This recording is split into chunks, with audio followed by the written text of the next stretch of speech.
Good evening, my fellow scientists. It is Sunday, May 13th, 2018, and I want to update you on the all-iron battery. For those of you who are new here, the all-iron battery is a year-long project in which we have tried to build a battery, an electrochemical cell, with an iron anode and an iron salt cathode, so that iron oxidizes and iron salt is reduced. And in that project, we've been modestly successful. We now have an iron sulfate cathode that accepts electrons, and iron made a steel wool anode that gives up electrons, and we're using a Nafion impregnated paper membrane between them. It's working quite well. First cell turns out to work best at pH 7.5, somewhat surprising. I would like to correct one mistake from last week. I had the pHs on cell 1 and 2 mislabeled. My apologies for that.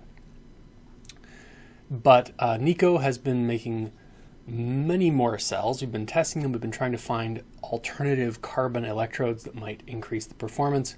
We tried carbon plate and carbon rod this week, neither of which increased performance. Carbon rod, in fact, seemed to cause issues with corrosion of the metal interconnect. Could probably overcome that, but still, performance not great. Carbon plate, not as good as carbon felt. Not really surprising, but it's good to check to make sure we're using the best material available.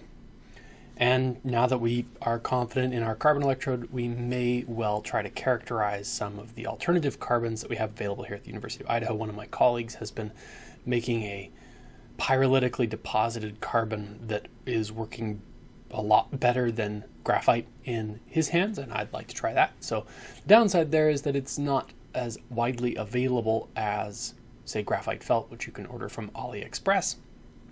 Before we get to something we can put on open source, we would like to find something with good performance. And so we'll take a little digression into this proprietary carbon.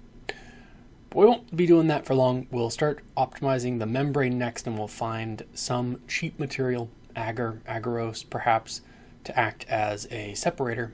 We might also try some alternative paper spacers, maybe some cellulose as well.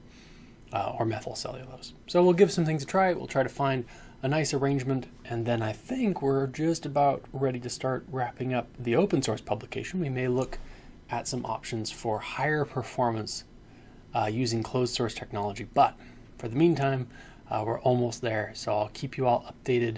We are making progress. Thank you very much for watching, and we will see you next week for more updates on the iron battery right here in the Allen Lab.